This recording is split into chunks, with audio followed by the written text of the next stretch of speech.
The story of Ram and Sabari is an inspiring example from the treasure house of Hindu mythology, bearing testimony to the efficacy of true devotion and divine grace. The character of Sabari is an epitome of patience, perseverance, devotion, purity, and spirit of service.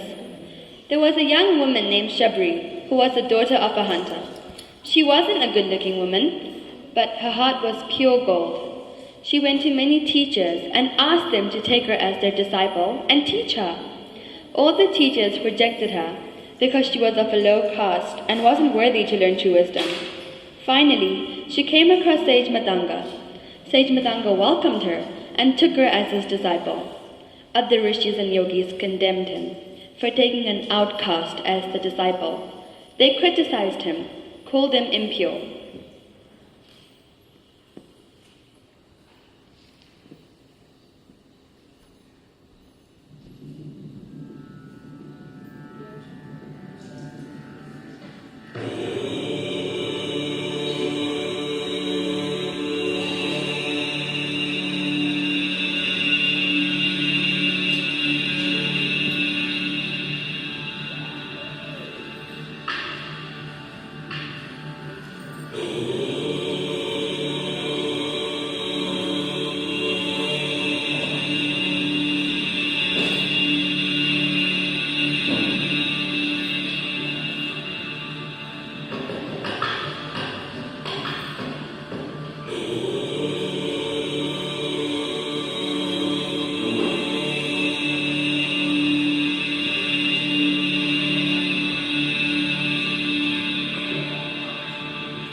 You have come to me, seeking the Lord's blessings.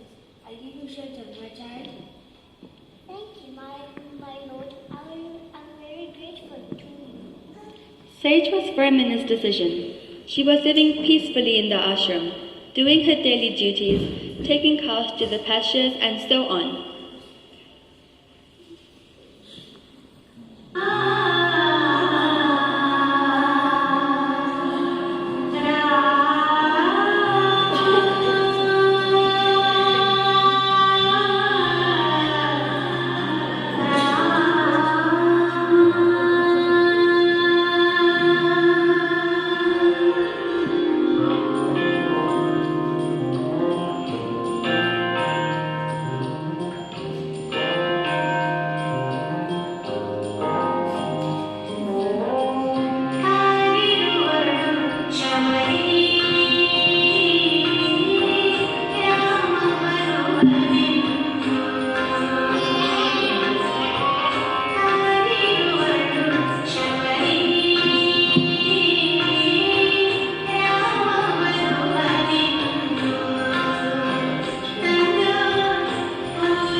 One day, when Sage Madanga was very old, he called his disciple Sabari and said, Oh, my daughter, I'm leaving this body. Is there anything you want me to do for you?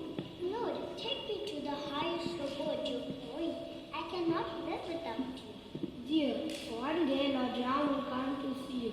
Until then, stay alive. After that, you can go to him. I will eagerly wait for that Sabari stayed alive in anticipation of Lord Ram.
Pranam, my lord. Please have a seat. How may I be of service to you, my lord? I have come to see Ma Sabari. Bring her to me. As you wish, my lord. Finally, Sabari's wish will be fulfilled. Lord Ram's here to meet her. Pranam, Ma Sabari. Lord Ram's here. He has requested.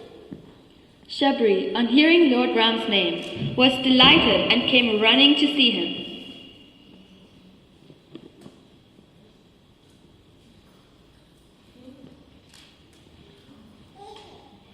Lord Ram is here. Lord Ram is here to meet me. Lord Ram is here. Lord Ram is here to meet me. Lord Ram is here. Pranam, my lord. I have been waiting for you for ages. Please come to my house. I have decorated it with flowers for you. I have brought sweet berries for you. Please come, my lord. Ram and Lakshman followed her to her hermitage. She brought them sweet berries in a bowl she had made with the leaves of a tree.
When Ram was about to take a berry, Brother, these are half-eaten berries nobody will eat.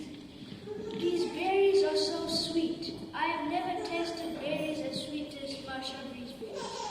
Whomsoever offers a fruit, a leaf, a flower, or even water with love, I take it with great joy. Ram was touched by her love. He saw the leaves she had used to make the bowl. He blessed the tree that the leaves naturally grew to become like bowls. Ask me anything you wish. I am pleased with your devotion. Lord, please unite the light of my soul with the light of thy lotus. Ram blesses her and leaves. Shabri's body disappears. Her soul merges with her Lord's.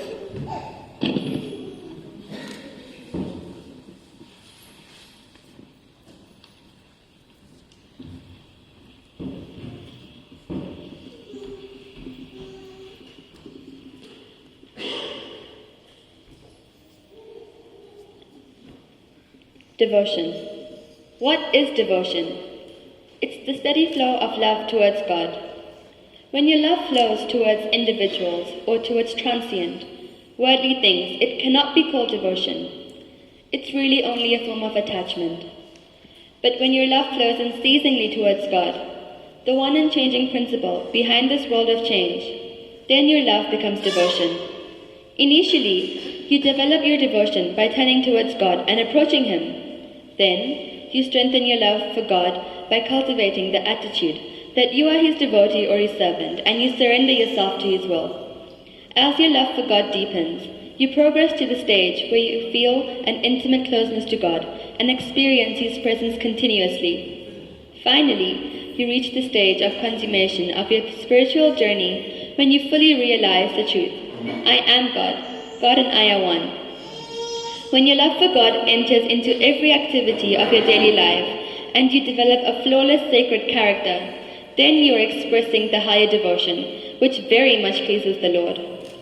There is a clear distinction, therefore, between this devotion, which is particularly dear to the Lord, and the more ordinary type of devotion. The latter uses the things of the phenomenal world to worship the Lord, such as flowers, for example. Where have these articles come from? Have you been able to manufacture them? Have you created these flowers? No. They have all been created by the Lord. Where then is the sacrifice in offering to the Lord things which He Himself has created? Such offerings will not get you very far on your spiritual path. But to offer to the Lord the sacred flowers of your heart, which are not related to the world, and to offer these in loving worship to the one who is seated in your heart. This is the highest form of devotion. That is the devotion you should aspire for. Thank you.